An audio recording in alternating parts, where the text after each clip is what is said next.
العنوان: عجائب الضوء. هل تساءلت يوماً لماذا السماء زرقاء أو كيف يمكننا رؤية الألوان؟ اليوم سنستكشف عالم الضوء المدهش ونحاول معرفة المزيد. الضوء هو نوع من الطاقة يتحرك بسرعة كبيرة جداً تصل إلى الأرض من الشمس.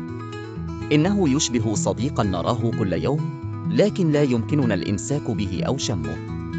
هذا الضوء يحافظ على دفء كوكب الأرض ويساعد النباتات على النمو.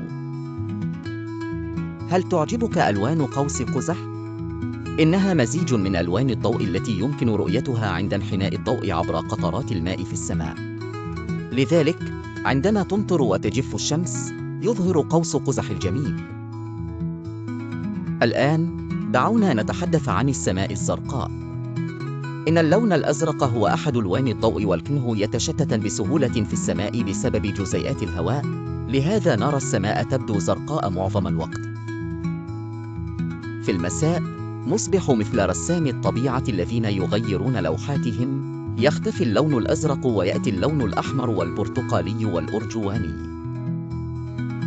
الضوء يشبه الحجرة السحرية التي عندما نفتحها يمكننا رؤية عالم مليء بالألوان الرائعة والأشكال. هذه الألوان يمكن أن تغير حتى مزاجنا. اللون الأصفر يمكن أن يجعلنا نشعر بالسعادة، بينما اللون الأخضر قد يجعلنا نشعر بالهدوء والراحة.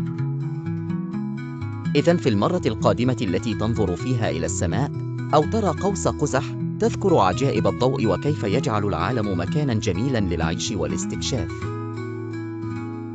تذكر، في هذا العالم هنالك دوماً المزيد لاكتشافه، لذا ابقى عينيك مفتوحتين واستمتع بعجائب العلم كل يوم.